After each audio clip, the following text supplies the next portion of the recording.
kota-kota. Saya sekarang berada di depan kantor Dinas Kependudukan dan Pencatatan Sipil DKI Jakarta. Kita akan ngobrol-ngobrol seputar pelayanan kependudukan di Jakarta yang katanya sekarang sudah makin oke. Untuk lebih jelasnya, kita temui Kepala Dinasnya, Bapak Budi Awaludin.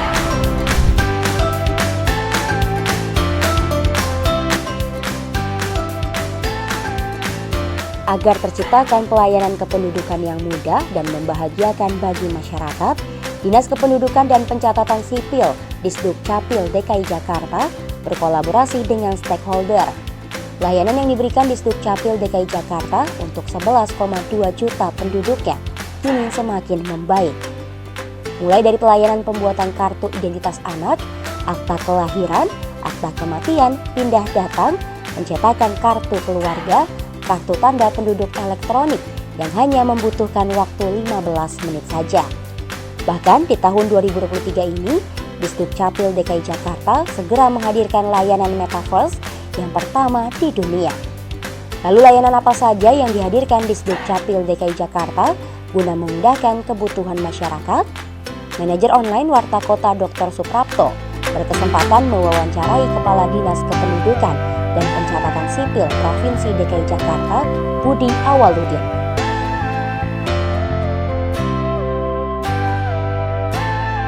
Assalamualaikum Bang Budi. Waalaikumsalam, Mas Pro, Bang Suprapto. Iya. Kita tahu nih Dukcapil ini kan mengurusi orang mulai dari dalam perut sampai ke masuk dalam tanah. Siap. Dari mulai melek sampai Menutup mata. Nah, tentu banyak suka dukanya dan banyak problematikanya, apalagi ini ngurus warga Jakarta yang sangat dinamis. Nah, kira-kira mungkin Bang Budi bisa ceritakan program-program inovasi apa yang sudah dilakukan oleh Dinas Dukcapil DKI untuk meningkatkan pelayanan kepada masyarakat nih. Karena kan kadang-kadang kalau di medsos kan itu kalau urusan KTP, urusannya berkaitan dengan kependudukan itu rame gitu loh. Iya. Misalkan gitu. Silakan Bang Budi. Iya, baik Mas Pro. Jadi Dukcapil punya tujuan di dalam pelayanan nih Mas Pro. Tujuannya adalah memberikan pelayanan yang menyenangkan dan membahagiakan bagi masyarakat.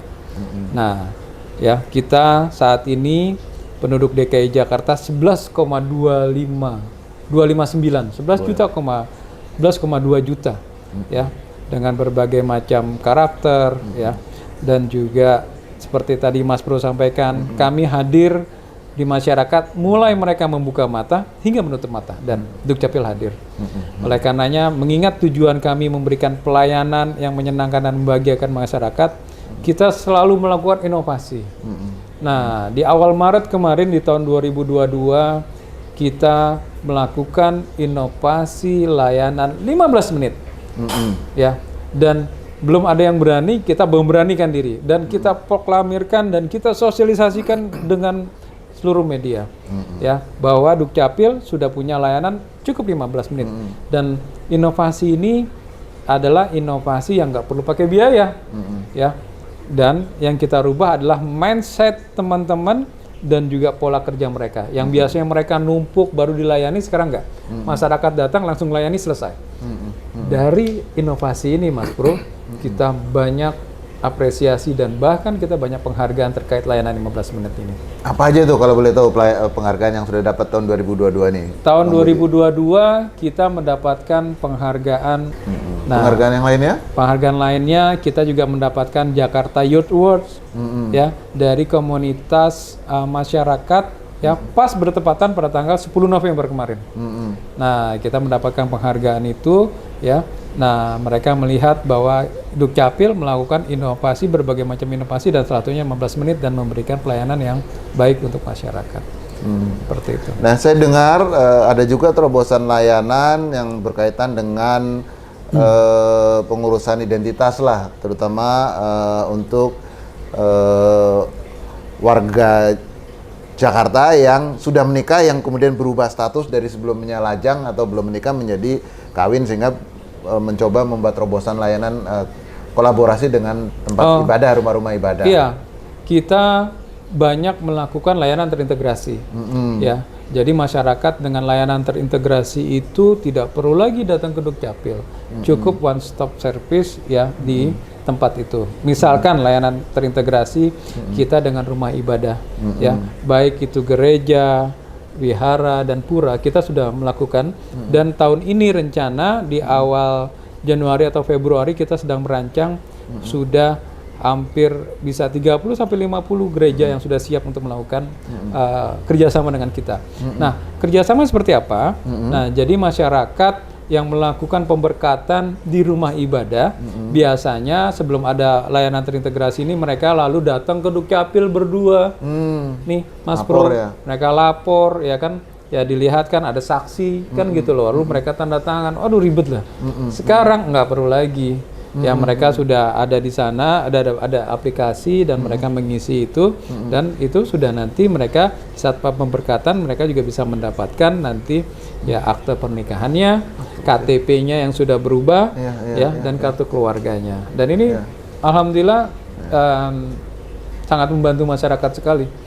Ya, kan kita tahu lah kalau sebelumnya tuh pencatatan akta nikah dan segala macam, ya kan harus datang langsung segala macam, ya tentu memakan biaya dan segala macam. Tentu dengan adanya layanan integrasi ini akan banyak membantu warga masyarakat ya, Bro, ya.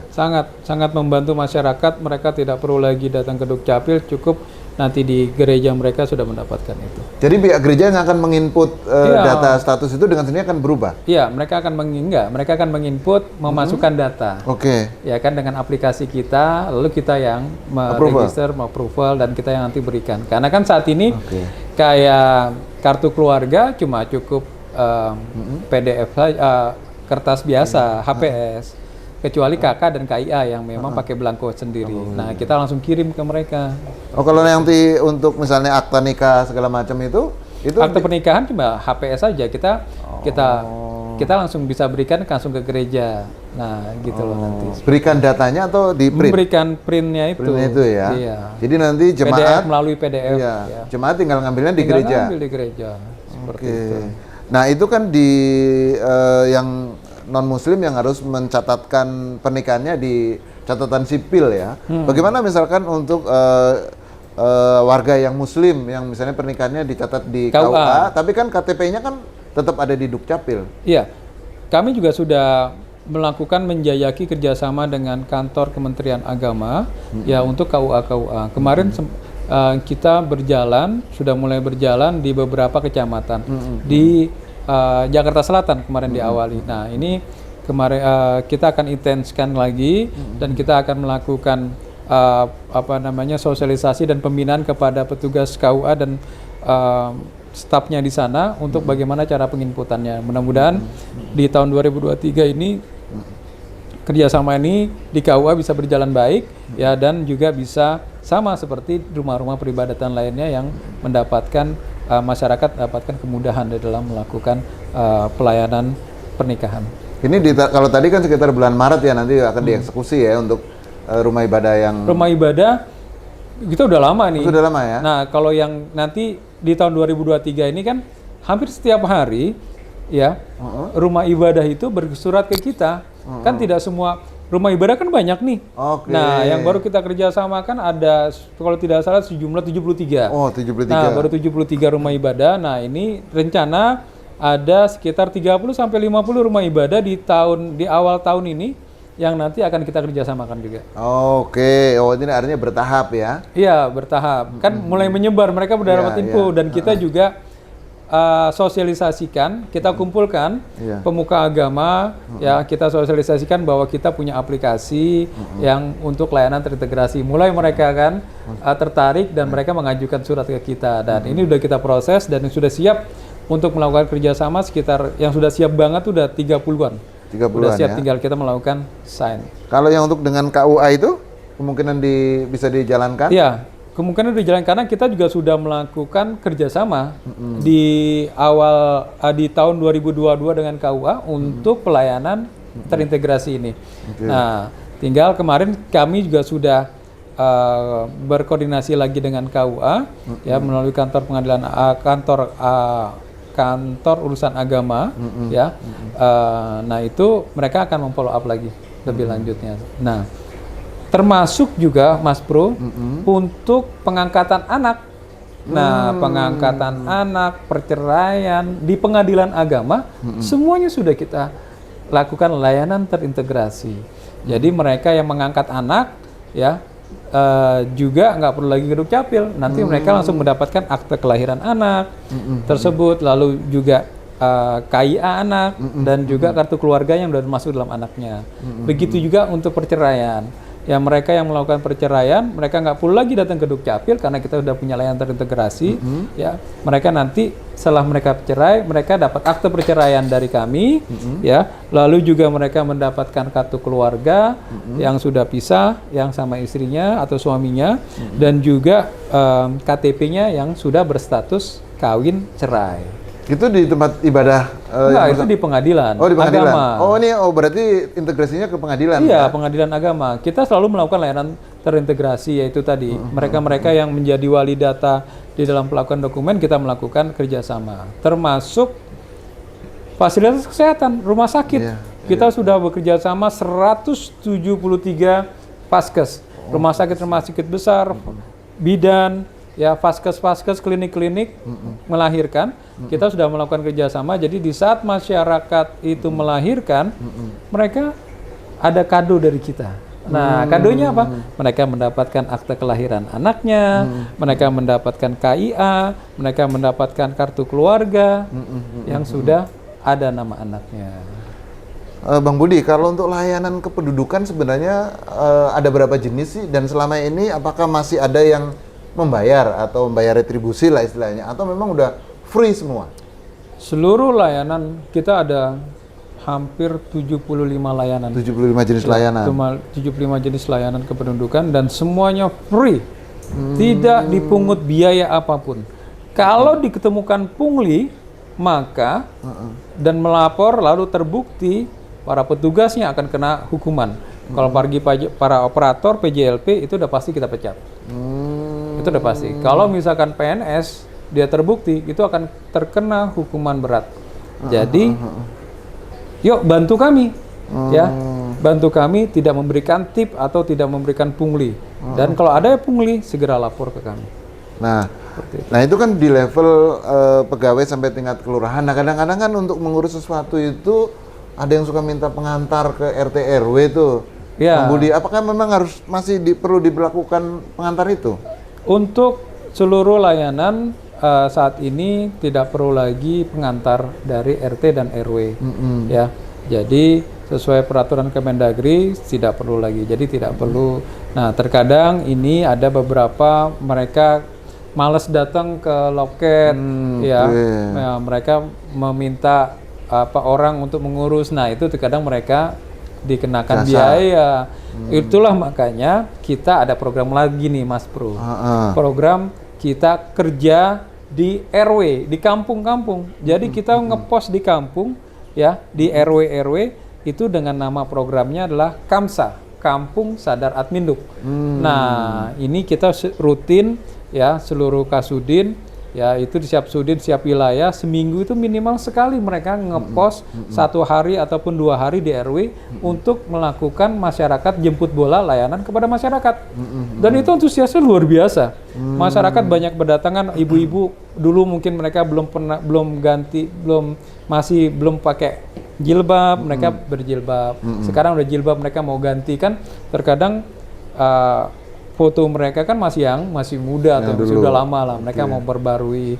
Ya mereka juga ingin memperbarui kartu keluarga yang masih ada saat ini masih tanda tangan, sekarang kan udah barcode. Nah, atau yang masih berkertas warna biru, sekarang udah barcode. Nah, mereka bisa perbarui itu di situ, dan itu langsung mereka lakukan di sana. Kita ngepost di RW, kita bawa peralatan, bawa printer segala macam, dan itu bisa langsung diambil saat itu juga. Dan semua gratis. Nah, dengan kita mensosialisasikan ini kepada masyarakat, dengan kita turun ke masyarakat, ke RW-RW, ya, ini sambil kita mensosialisasikan itu bahwa mengurus sendiri itu mudah.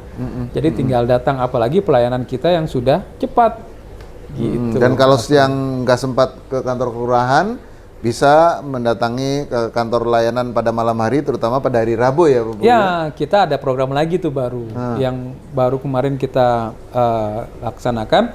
Jadi masyarakat yang memang pada hari jam kerja tidak bisa, kita membuka layanan Rabu petang namanya. Rabu petang. Ya, kegiatan pelayanan hingga pukul 19.30 malam di seluruh loket pelayanan kita, baik di kelurahan, kota, kecamatan dan juga provinsi. Kita juga buka.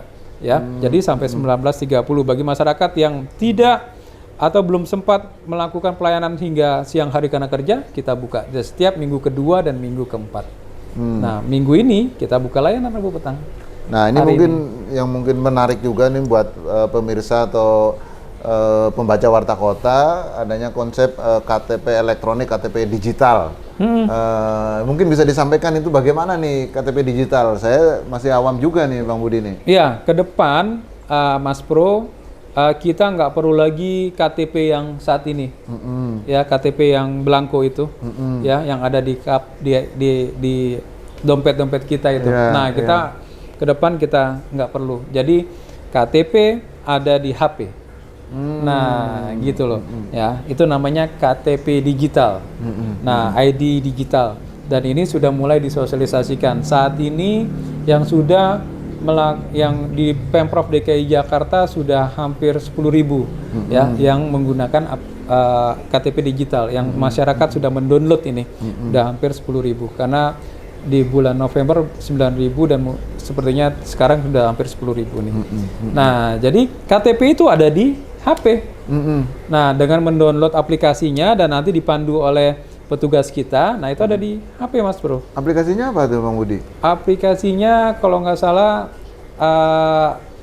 aplikasi Alpukat atau bukan? ID kependudukan catatan sipil nggak salah ya. Seperti itu. Lupa saya. Coba dicek deh. Nah, di aplikasi itu nanti, tapi kalau kita mendownload sendiri, memasukkan sendiri belum bisa. Harus ada petugas karena nanti dikombin dengan sistem dimasukkan dalam sistem terpusat, sistem integrasi administrasi kependudukan Kemendagri. Nah, itu perlu ada petugas. Ada passwordnya dimasukkan segala macam. Ada passwordnya. Ya, nah di dalam KTP digital itu ada kartu keluarga kita juga, ada kartu KK, ada biodata anggota keluarga kita. Nah, biodata anggota, misalkan Mas Pro punya anak 3, itu ada nama anaknya, biodatanya, gitu loh. Ada kartu keluarganya, seluruh historical kita di dalam perubahan dokumen pendudukan nanti akan terbaca di situ. Seperti itu. Nanti misalkan kalau misalkan bank perlu KTP, kita nanti bisa diberikan tapi melalui barcode. Nah, bukan tinggal nyedot barcode-nya ke depan seperti itu. Kalau di luar negeri kan sudah model seperti itu, di bandara cuma tinggal klik ya kan barcode-nya dibaca klik. Nah, ke depan kita akan seperti itu. Ya, kalau di bandara di beberapa tempat sekarang udah check-in online, kemudian boarding pass-nya itu juga online, tinggal di-scan aja kan. Ya. Tapi KTP-nya harus masih menunjukkan itu sekarang. Iya, tapi karena saat ini kan masih berproses, Mas Bro. Ya, karena belum juga pemanfaatan data ya seperti bandara, perbankan dan instansi lainnya belum siap melakukan ini. Itu ditargetkan kapan ini bisa, artinya di Jakarta ini bisa running lah kira-kira begitu? Iya, saat ini sih sudah mulai.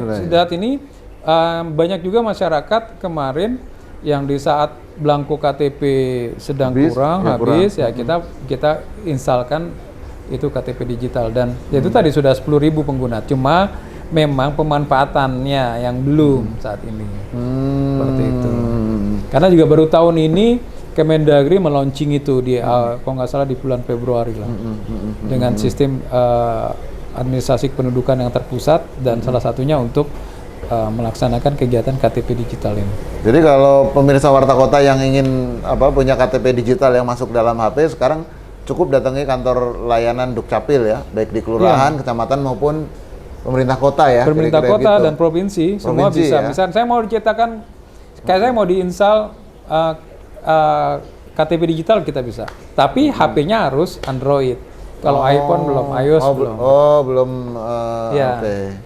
Nah, yang saya dengar lagi ini, karena DKI ini kan barometer buat daerah lain nih. Sekarang udah masuk dunia digital, katanya mau menggunakan teknologi metaverse juga nih dalam layanan Dukcapil katanya nih. gimana ceritanya nih? Iya, Nanti orang kita cukup pakai kacamata, ini udah bisa masuk ke layanan seperti di kantor layanan Dukcapil. Gimana ceritanya Bang Budi? Kita sudah menjejaki kerjasama dengan Rans ya untuk pelayanan Dukcapil Metaverse. Dan kalau memang ini bisa terwujud, ya ini merupakan pelayanan publik pertama melalui Metaverse di dunia bahkan. Di dunia, tidak hanya di Indonesia, tapi di dunia. Jadi kita sudah melakukan kerjasama, kolaborasi, dan insya Allah mudah-mudahan di awal tahun ini kita sudah bisa launching seperti itu, karena dummy-nya sudah dibuat, ya. Kita juga sudah melakukan kerjasama, kolaborasi, ya. Jadi nanti ke depan masyarakat cukup layanan melalui kacamata VR itu di rumah, gitu loh, atau melalui HP. Ya mereka masuk, kita ada dengan teknologi blockchain saat ini, ya. Jadi di sana di Metaverse itu sudah ada kantor Dukcapil. Mereka bisa mengunjungi kantor Dukcapil, mereka masuk ke kantor Dukcapil, ya. Mereka nanti bisa bicara dengan CRO kita di sana, ya, dan melakukan pelayanan apa saja, ada sistem antriannya segala macam, dan itu bisa dilayani melalui itu. Artinya saya duduk di rumah atau di kafe sambil minum kopi, pakai kacamata VR itu atau HP yang sudah ada programnya, udah langsung seperti masuk kantor Dukcapil. Iya, gitu. Dan itu sudah dirancang. Nah, kira-kira nih bulannya kapan nih Pak Budi ini? Iya, kita agak mengalami kemunduran. Seharusnya kemarin memang kita launching di akhir tahun. Ya, namun karena ada satu dan lain hal, ya, terkait data, nah akhirnya kita coba undur nih. Mudah-mudahan Februari lah kita sudah bisa, mudah-mudahan bisa launching. Dan kalau itu di launching pada bulan Februari, maka itu akan menjadi layanan Metaverse untuk pelayanan publik yang pertama di dunia, ya, bukan hanya di Indonesia. Iya, di dunia. Dan diawali oleh Dukcapil DKI Jakarta. Diawali oleh Dukcapil DKI Jakarta. Apakah ada sisi tentu udah dilakukan uji coba, ya, apa namanya, ngetes sistem itu apa? Kendala segala macamnya apa? Kemungkinan? Iya, sebenarnya sih kendalanya nggak ada, ya, karena ini kan sepertinya sama seperti layanan online, ya, yang kita juga sudah melakukan layanan online. Namun ini ada, cuma ini kan dilakukan melalui virtual, bisa bergerak seperti itu, dan kita bisa komunikasi. Kalau online kan nggak seperti itu, nggak bisa komunikasi. Nggak ada kendala berarti sih, ya. Mudah-mudahan bisa cepet lah ini. Iya, gitu. Iya. Nanti kalau orang nggak ngerti dikira kita orang gila ngomong sendiri, padahal dia sedang berkomunikasi secara virtual, ya. Wah, menarik sekali itu, apa namanya, konsep. Namanya apa nanti itu layanan itu tuh? Sudah ada namanya belum? Nah, kita belum punya layanan, kita belum punya nama nih. Karena nanti ke depan itu kita mungkin juga akan bareng melaunching super apps. Super apps. Ini kan kita punya aplikasi banyak nih. Banyak, ya, Simpatik, aplikasi yang kita tanam di untuk rumah ibadah, pengadilan agama, Siloket, terus dengan imigrasi, ya kan, ada Alpukat Betawi. Nah, kita cukup nanti cuma satu aplikasi. Nah, super app. Nah, kita mau namakan super app-nya itu adalah, karena tagline kita adalah Jawara. Nah, Jawara itu kepanjangan dari jagonya melayani warga. Nah, jadi kalau misalkan tagline kita Dukcapil DKI Jakarta Jawara, gini J. Jawara. J. Jagonya melayani. Kalau begini Jackmania. Oke, nih. Ya, jagonya melayani warga, gitu. Nah, mungkin kita namakan nanti super app-nya adalah Jawara. Keren. Nah, itu super app, wah, ini menarik juga nih. Tadi layanan Metaverse juga keren. Ini super apps keren lagi. Itu kapan itu kira-kira mau di? Sama, itu mungkin berbarengan. Bisa jadi berbarengan, karena udah hampir selesai, ya. Sudah hampir selesai. Seharusnya memang berdua itu kita mau launching di akhir tahun. Ya, namun karena kemarin banyak tugas, ya, teman-teman Uptik kita, ya, pengelola teknologi, karena banyak kerjaan, jadi nggak sempat. Akhirnya mungkin kita undur di awal tahun ini. Kalau di Warta Kota kan informasi Jakarta cukup satu klik. Kalau nanti informasi layanan kependudukan juga cukup satu klik di handphone ini. Ya. Kan kira-kira gitu, ya. Betul. Bang Budi, ya. Kalau sudah ada super apps, ini keren ini. Nah, tadi nyinggung layanan terintegrasi dengan imigrasi. Nah, kebetulan sebelumnya kan Pak Presiden Jokowi juga mengkritisi layanan di imigrasi Betul sekali yang itu, lamban. Bang. Itu bentuk konkretnya seperti apa tuh Bang Budi itu? Ya, jadi kemarin itu kita jajaki ini hampir setahun, Bang. Mas Bro, setahun nih kita jajaki dan pas Pak Jokowi kemarin marah, ya kita dorong lagi dan gol gitu loh. Kita di akhir November kemarin, kita akhirnya bisa bekerja sama dengan Kepala Imigrasi Jakarta Barat. Nah, jadi layanan untuk penduduk warga negara asing. Nah, di saat mereka itu dari imigrasi mengeluarkan ITAS, izin tinggal terbatas, dan izin tinggal tetap, mereka tuh 15 hari kerja diwajibkan untuk melapor ke Dukcapil. Nah, untuk membuat apa? Surat keterangan tempat tinggal terbatas, dan kalau misalnya dia punya ITAP itu izin tinggal tetap selama 4 tahun, 5 tahun, mereka bisa mendapatkan KTP WNA. Nah, itu mereka sebenarnya 15 hari kerja, baru mereka datanglah ke Dukcapil. Tapi dengan layanan terintegrasi kita, di saat mereka mendapatkan ITAS, mereka mendapatkan ITAP, mereka juga sudah mendapatkan SKTT dan KTP WNA. Jadi nggak perlu lagi datang ke Dukcapil. Luar biasa. Memangkas pelayanan, memangkas iya, maksudnya birokrasi yang panjang itu. Panjang ya. Gitu Bang. Dan itu bisa diselesaikan dalam waktu berapa lama tuh? Saat itu juga mereka keluarin ITAS, itu mereka juga langsung mendapatkan SKTT-nya. Dan saat ini yang sudah berjalan itu dalam waktu 3 bulan, karena berita baru-baru itu Bang, Mas Bro kemarin, itu udah 150 SKTT yang sudah kita keluarkan. Nah, ini juga nantinya ke depan, kemarin kebetulan ada kunjungan dari Kanwil Kemenkumham yang melakukan pembinaan ke Kanim. Nah, ini insya Allah minggu depan kita akan rapat seluruh imigrasi yang ada di Provinsi DKI Jakarta. Kita rapat seluruh imigrasi dan kita akan melakukan kerjasama, dan seluruh imigrasi juga akan melakukan hal itu. Gitu. Jadi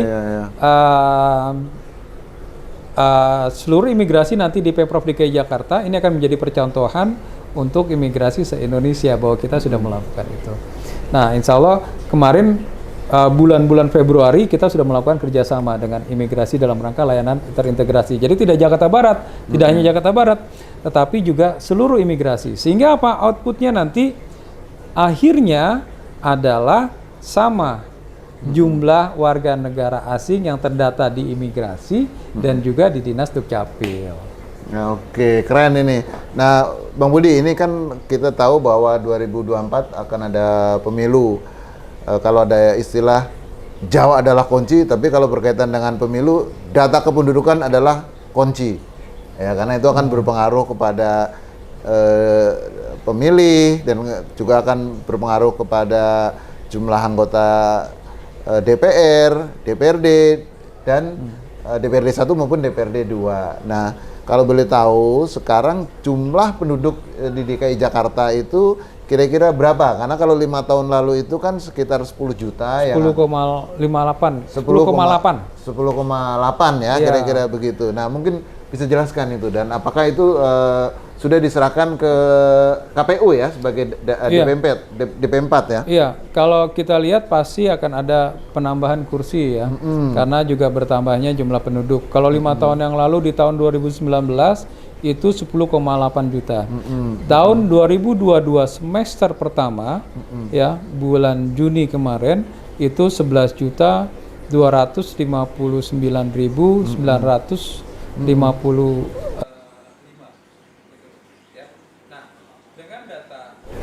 adanya penambahan berarti jumlah kursi juga bertambah, kan gitu loh.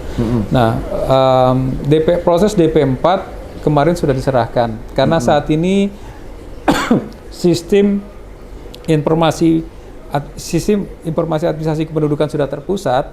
Jadi seluruh yang punya data itu adalah Kemendagri, dan itu sudah langsung diserahkan dari pemerintah pusat Negeri ya, kepada ke ke KPU. Dirjen Dukcapil menyerahkan ke KPU, ya.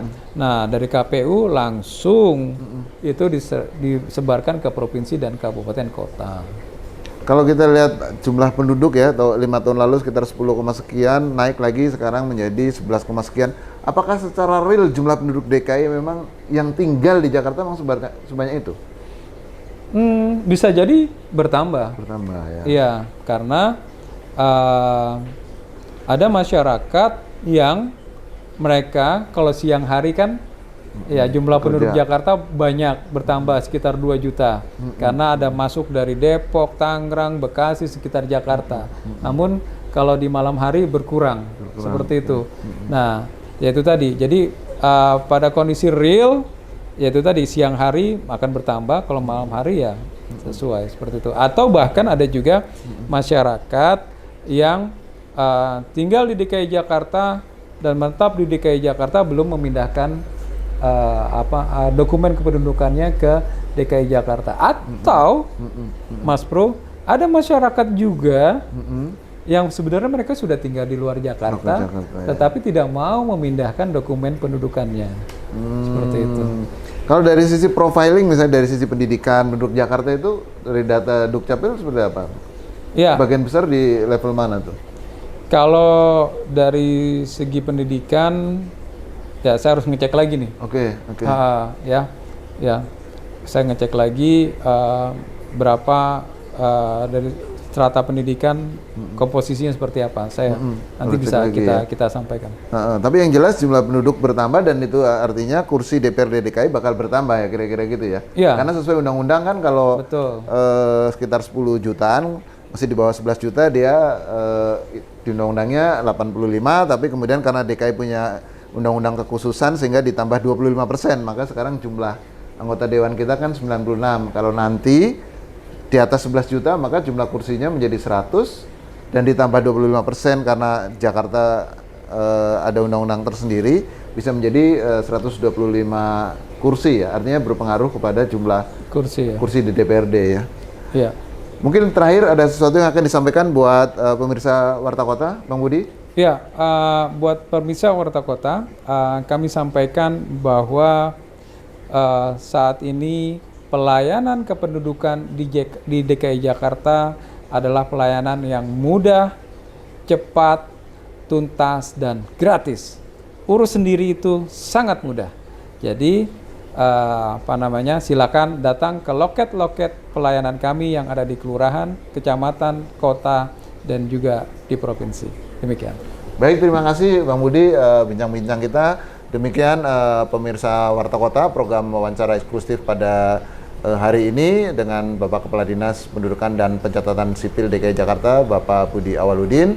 Sampai bertemu dalam program One Shift berikutnya. Assalamualaikum warahmatullahi wabarakatuh. Waalaikumsalam. Jangan lupa subscribe ya.